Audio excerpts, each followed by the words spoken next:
ఇంత స్పష్టంగా ఉంది. కానీ ఇన్ని దొంగ వేషాలు వేసి రాత్రి మళ్ళీ అదే అసెంబ్లీలో తప్పించుకొని ఇగో నేను తెప్పించినా అని చెప్పి మాట్లాడండి బుకాయించడానికి. ఇగో నేను మాట్లాడిన రికార్డు తెప్పించినా, దీంట్లో నేను మాట్లాడలేదు, నేను స్మార్ట్ మీటర్లే అన్నా, స్మార్ట్ మీటర్ల వల్ల మనకు అదనంగా భారం పడుతుందని అన్న నేను అని తప్పించుకున్నాడు. మళ్ళీ రాత్రి ఏం చేసిండు? ఇంకొక దొంగ పని. మొత్తం పేపర్లకు తన ఆఫీస్ నుంచి పంపించి ఇగో మీటర్లపై దుర్మార్గ ఒప్పందం అంటే వీళ్ళది, మీటర్లపై మోసం, మీటర్లపై దుర్మార్గ ఒప్పందం. ఎవరిది దుర్మార్గం? చెప్పిన వాడిది దుర్మార్గమా? రాసిన వాడిది దుర్మార్గమా? చూడలేదా మీరు? శాసనసభలో జరిగిన చర్చను వినలేదా?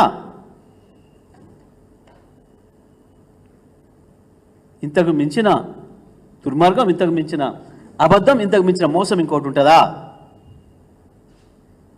ఇదా మీరు చేస్తాము. చెప్పేటప్పుడు ఎవడైనా ఇట్లా ఏమైనా చెప్పొచ్చు, కానీ రాసేటప్పుడు కూడా ఉండాలి కదా వీళ్ళకి కూడా. ఇంత దుర్మార్గమైన అబద్ధాన్ని రాస్తే తెలంగాణ ప్రజలు ఏమనుకుంటారు?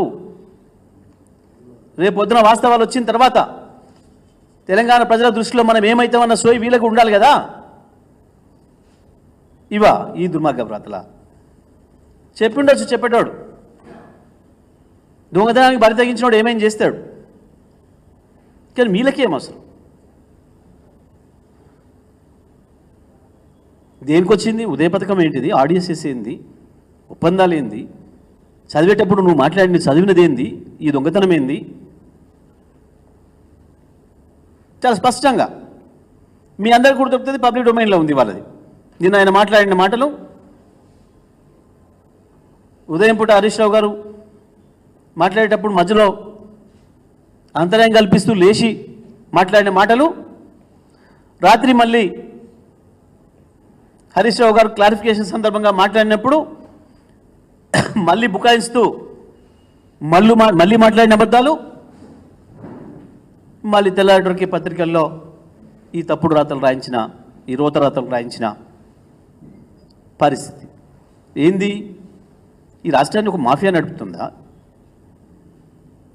దొంగలు కలిసి ఊర్లు పంచుకునే ప్రయత్నం చేస్తున్నారా? ఏం జరుగుతుంది అసలు? ఇంత బహిరంగంగా, ఈ రకంగా, ఇంత నిస్సిగ్గుగా, ఇంత నిర్లజ్జగా ఇన్ని అబద్ధాలు రాతలా? ఏంటిది అసలు జరుగుతున్నది ఏంది? తెలంగాణ రైతాంగానికి, తెలంగాణ ప్రజలకు తెలియాలి. తొందరలోనే ఈ రాష్ట్ర విద్యుత్ కన్జ్యూమర్లందరినీ కసాయిలకు అప్పచెప్పే ప్రయత్నంలో ఉన్నాడు రేవంత్ రెడ్డి అండ్ గ్యాంగ్.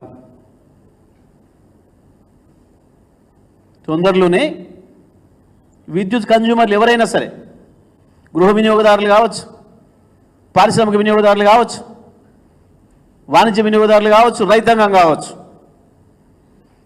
మీటర్లు బిగించడానికి, స్మార్ట్ మీటర్లు బిగించడానికి తీసుకుపోయి కసాయి వాళ్ళ చేతిలో మన తలలు అప్పచెప్పడానికి జరిగే కుట్రలో భాగమే ఇవాళ రాసిన ఈ రాతలు. తెలంగాణ రైతాంగానికి, తెలంగాణ విద్యుత్ వినియోగదారులైన ప్రజలందరికీ బీఆర్ఎస్ పార్టీ నుంచి విజ్ఞప్తి చేస్తూ ఉన్నాం. ఇవి ఉత్తగానే రాలే, ఉద్దేశపూర్వకంగా విద్యుత్ సంస్థలను తీసుకుపోయి ప్రైవేటులకు అప్పచెప్పి గోరేరు కసాయికి అప్పచెప్పిన పద్ధతుల్లో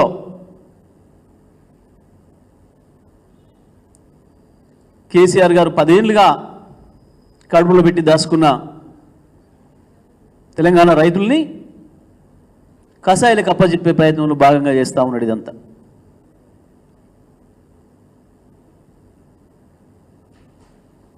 పెట్టిన ఆ మీటర్లు ఎక్కడన్నా ఉన్నాయా? స్మార్ట్ మీటర్లు ఉన్నదా? రైతు దగ్గర ఎక్కడైనా ఒక మీటరు? తప్పుడు మాటలు, తప్పుడు ఆరోపణలు ఆనాడు ప్రభుత్వంలో రావడానికి ఉపయోగపడేమో నీకు, కానీ ఇవాళ నువ్వు మాట్లాడే ప్రతి అక్షరం రేపు నీకే ఉరితాడైతుంది, గుర్తుపెట్టుకో. ఇంత చిల్లరగా, ఇంత చీప్గా బహుశా భారతదేశ చరిత్రలో ఏ ముఖ్యమంత్రి కూడా ప్రవర్తించుండాడు ఇప్పటివరకు. ఇదా? పత్రికల మీద పేపర్లో ఉన్న రాతల్ని కూడా సగం మింగి మోసం చేస్తారు ఆ ప్రజల్ని. అసెంబ్లీలో కాసేపు తప్పించుకోవచ్చు నీ మందబలంతో, కానీ వాళ్ళ ప్రజల్లో ఎట్లా తప్పించుకుంటావు? ఇది నీది నాదే కాదు కదా, ఇదంతా కూడా కేంద్రం నుంచి వచ్చిన కరస్పాండెన్స్ కదా. ఇంకొక మాట కూడా మీకు ఈ సందర్భంగా గుర్తు చేస్తా.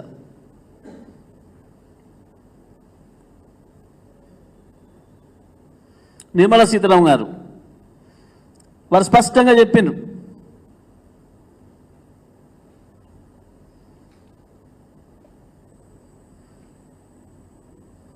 మీటర్ ఫిట్ చేయాలా అని అంటే మీరు ఫిట్ చేయింది మేము ఎలా ఇస్తాం, మిగతా స్టేట్స్ అన్ని కూడా వెంటనే ఫిట్ చేసి మాకు ఆభారం కూడా ఇచ్చేయండి అని అడిగారు. ఇచ్చేసాం కూడా చాలా మందికి. ఏంది తెలంగాణలో మాకు మీరు మిగతా రాష్ట్రాలకు ఇస్తున్నారు, మాకు ఇస్తలేరు, ఎఫ్ఆర్బిఎం మాకు కట్ చేస్తున్నారు, ఇన్ని వేల కోట్లు మేము లాస్ అవుతున్నాం అని చెప్తే వారు నిర్మలా సీతారామన్ గారు మాట్లాడిన మాట, మీరు మీటర్లు ఫిట్ చేయమంటే ఫిట్ చేయలేదు రైతులకు, మేము ఎట్లా ఇస్తాం, మీకు ఎందుకు ఇస్తాం పైసలు, మిగతా రాష్ట్రాల వాళ్ళు చేసిండ్రు కదా. వ్యవసాయ మోటార్లకి మీటర్లు చెయ్యండి, మేము ఇయ్యం. ఇది స్పష్టంగా ఆమె చెప్పిన మాట, ఇంత క్లియర్గా. అవన్నీ ఎందుకు? రేవంత్ రెడ్డికి ఒకవేళ వ్యవసాయం అంటే రైతు బిడ్డ అని నాలుగు మంత్రి ఎవరు గొప్ప చెప్తున్నారు, వ్యవసాయం అంటే తెలుసో తెలియదు ఆయనకు, కానీ ఒకవేళ ఆయనకి ఏదైనా మోటార్ ఉండుంటే ఆయన బాయికాడ మోటార్కి వాళ్ళు మేము మీటర్ పెట్టున్నామా? ఆయన లేదు, ఇంకా ఆయన పక్కన ఎవరైనా వ్యవసాయదారులైన మంత్రులు ఉంటే, ఎవరైనా వ్యవసాయం తెలిసిన వాళ్ళు, ఎవరైనా పొలం కాడికి పెట్టేవాళ్ళు ఉంటే, ఎవరన్నా ఎవరు లేరు కాబట్టి తెలంగాణ రైతాంగానికి ఈ దుస్థితి వస్తుంది. వాస్తవానికి ఉన్నాయా ఎక్కడైనా? అసెంబ్లీలో తప్పించుకుపోయినావు, ఇప్పుడు రా చర్చ మాట్లాడదాం. కాగితం మీద తప్పు రాయొచ్చు నువ్వు, కానీ నువ్వు మాట్లాడిన గొంతుంది అక్కడ, నువ్వు మాట్లాడిన గొంతుంది. ఏ రకంగా నువ్వు సభను ప్రజల్ని పక్కదారి పట్టిస్తూ మధ్యలో ఉన్న వాక్యాన్ని వదిలేసినవో, installation of smart meters for all consumers other than agriculture consumers అనేదాన్ని మింగేసి కన్జ్యూమింగ్ అబౌవ్ 500 యూనిట్స్ పెట్టినమా? దాన్ని కూడా పెట్టలే మేము, నేను లెక్క పెట్టలే కేంద్రాన్ని. ఏం జరిగింది అసలు? ఉదయ్ అనే పథకం కేంద్ర ప్రభుత్వం తీసుకొచ్చింది. చాలా రాష్ట్రాలలో డిస్కంలు ఆర్థిక క్రమశిక్షణను పాటిస్తలేవు, వసూలు సరిగా చేయలేకపోతున్నారు, మీటరింగ్ సరిగా కావటం లేదు. ఇవన్నీ చెయ్యాలి అని అంటే అవన్నీ చేస్తేనే మేము ఆర్ఈసీ పిఎఫ్సి నుంచి ఆ రాష్ట్రాలకు లోన్లు ఇస్తాం, లేకపోతే ఇవ్వం మేము అని చెప్పి ఇంకొక వెసులుబాటు ఇస్తున్నాం. దీంట్లో ఒకవేళ ఆ డిస్కమ్లు కనుక సొంత శక్తితోనే అప్పులుగా తీర్చే పరిస్థితిలో లేకపోతే అది రాష్ట్ర ప్రభుత్వాలు, ఆయా రాష్ట్ర ప్రభుత్వాలు తీసుకోవడానికి మేము అవకాశం ఇస్తున్నాం. దీంట్లో ఆ రాష్ట్ర ప్రభుత్వాలు డిస్కమ్ల అప్పులను వాళ్ళ మీద వేసుకొని చేస్తే దానికి మేము వాళ్ళు బాండ్స్ అమ్ముకోవడానికి మేము వాళ్ళకి పర్మిషన్ ఇస్తాం, వాటిని చక్కదిద్దుకోండి మీరు అని చెప్పి పథకాన్ని తీసుకొచ్చి దాన్ని ఉదయ పథకం పేరు పెట్టారు. దాంట్లో అప్పటికి అన్ని రాష్ట్రాలు చేరినాయి. మనకు కూడా ఆర్ఈసీ పిఎఫ్సి నుంచి లోన్లు అవసరం ఉన్నాయి మనం పవర్ ప్రాజెక్టులు కట్టడానికి. అటువంటి సందర్భంలో మనకేం ఇబ్బంది లేదు, మీటరింగ్ మొత్తం 100% కన్జ్యూమర్స్కి మనం మీటర్లు పెట్టున్నాం, వ్యవసాయం తప్ప మిగతా అందరికీ. మన దగ్గర రెవెన్యూ వసూలు కూడా కరెక్ట్గా అవుతుంది. నిన్న మొన్న వీళ్ళు తప్పులు రాయిస్తూ హైదరాబాద్ ప్రజల్ని ఏ రకంగా అవమానించే పద్ధతిలో రాతలు రాయించిండ్రో, హైదరాబాద్ ప్రజలు మీటర్లు పెట్టకుండా డబ్బులు కట్టకుండా ఎగ్గొడుతున్నారు అని చెప్పి ఏదైతే తప్పుడు రాతలు రాయించిండ్రో, ఈ హైదరాబాద్లో కూడా ప్రతి కన్జ్యూమర్కి మీటర్ ఉంది, 99% రికవరీ ఉంది, ఎక్కడ కూడా లేని పద్ధతుల్లో. కాబట్టి మనకేం ఇబ్బంది లేదు, దాంట్లో చేరినంత మాత్రం మనకేం నష్టం లేదు ఉదయ పథకంలో. కాబట్టి చేరిన బాగా చెప్తా. అప్పటికే మనం ఇంకా కొన్ని గవర్నమెంట్ ఆఫీసెస్లో స్మార్ట్ మీటర్స్ పెట్టినాం, ప్రీపెయిడ్ మీటర్స్ పెట్టినాం. స్మార్ట్ మీటర్లు ప్రీపెయిడ్ మీటర్ల వల్ల నష్టం లేదు. ఎవరు ఎంత వినియోగించుకుంటే అంతే ఖర్చు అవుతుంది. దాని అదనంగా ప్రజల మీద భారం పడేది లేదు. మనకు సెల్ ఫోన్లలో ప్రీపెయిడ్ ఫోన్స్ ఎట్లా ఉంటాయో ప్రీపెయిడ్ మీటర్స్ అంటే కూడా గదే. స్మార్ట్ మీటర్స్ అయితేనేమో కన్జ్యూమర్ ఇంటికి పోయి రీడింగ్ తీసుకొని వచ్చే అక్కర లేకుండా ఇక్కడనే మన దగ్గర డిస్కమ్ ఆఫీసులోనే ఆ కన్జ్యూమర్ ఎంత వాడిండు అనేది రికార్డ్ అవుతుంది. మళ్ళీ ఇంటింటి తిరిగి అక్కడ సిబ్బందికి లేదు. దీనివల్ల ప్రజలకు వచ్చే నష్టం, వినియోగదారులకు వచ్చే నష్టం ఎక్కడ కూడా ఏం లేదు. అందుకే ఆనాడు మనం ఉదయ పథకంలో చేరినాం. నిన్న ఆయన ఏందో కొలంబస్ లాగా వాస్కోడిగామ లాగా ఏందో కనిపెట్టినట్టు కాగితం పట్టుకొని వచ్చి మోడీ కేసీఆర్ కూర్చొని సంతకాలు పెట్టినరు మీటర్లు పెట్టడానికి అని చెప్పి ఒక తప్పుడు ప్రచారం చేసి ముందస్తుగా తయారు చేసుకుంటున్నాడు. రేపు తెలంగాణ రైతాంగానికి ఉరివేయడానికి, తెలంగాణ గృహ వినియోగదారులు కావచ్చు, వాణిజ్య వినియోగదారులు కావచ్చు, పారిశ్రామిక వినియోగదారులు అందరినీ వాళ్ళకు దోస్తులైన ప్రైవేట్ సంస్థలకు అప్పచెప్పడానికి చేసే కుట్రలో భాగంగా ఈ తప్పుడు రాతలు, ఈ రోతరాతలు కేసీఆర్ గారి పైన, బీఆర్ఎస్ ప్రభుత్వం పైన రాయించే ప్రయత్నం చేస్తున్నాడు.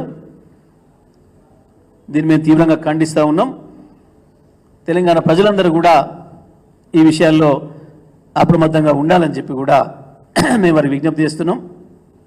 దయచేసి మీడియా మిత్రులు కూడా ఎవరైతే ఆ రకమైన రాతలు రాసిండ్రో సరి చేసుకోవాలి. తప్పకుండా మీరు దానిపైన మళ్ళీ ప్రజలకు వాస్తవాన్ని చెప్పాల్సిన బాధ్యత మీ పైన ఉందనే విషయాన్ని కూడా ఆ పత్రికా మిత్రులకు కూడా మేము విజ్ఞప్తి చేస్తూ ఉన్నాం. ఉదయ స్కీమ్లో దేశమంతా చేరు, అన్ని రాష్ట్రాలు ఉన్నాయి. ఆనాడికి ఉన్న కాంగ్రెస్ పార్టీ ప్రభుత్వం రాజస్థాన్లో ఉన్నది కావచ్చు, హిమాచల్లో ఉంది కావచ్చు, అందరూ కూడా చేరింది. దానివల్ల వినియోగదారులకు ప్రమాదం లేదు. ఎందుకంటే ఎంత కాల్చుకుంటే, ఎంత వాడుకుంటే అంతే ఖర్చు అవుతుంది. డిస్కంలకు కొంత ఊరట లభిస్తుంది. ఏంటి అంటే ఇంటింటికి తిరిగి ప్రతి మీటర్ దగ్గరికి పోయి చూసి అక్కర లేకుండా వాళ్ళ ఆఫీస్లోనే రికార్డ్ వస్తుంది, తెలిసిపోతుంది క్లియర్గా. అంత మించిన అదనంగా లాభం ఏమి లేదు. డిస్కంలకి క్రమశిక్షణ వస్తుంది దానివల్ల అనే ఒక్కటే ఉద్దేశం దాంట్లో. ఆ తర్వాత ఆర్డీఎస్ఎస్ అనే పథకం ఏదైతే వచ్చిందో అది రైతులకు ఉరివేసే పథకం. దాంట్లో మేము చేరలేదు. దానివల్లనే మేము దాదాపు 25-30 వేల కోట్ల రూపాయలు మేము వదులుకున్నాము అని చెప్పినాం. మేము ఇది స్పష్టం. దీని శాసనసభలో నాకు ఇష్టం వచ్చినట్టు నా మందబలం ఉంది కదా అని చెప్పి తప్పుడు మాటలు మాట్లాడి, ఉన్నదాన్ని సగం మింగేసి మాట్లాడి ఈ రకమైన దుర్మార్గ ప్రయత్నం చేసిండ్రు. దీన్ని మేము బీఆర్ఎస్ పార్టీగా తీవ్రంగా ఖండిస్తూ ఉన్నాం.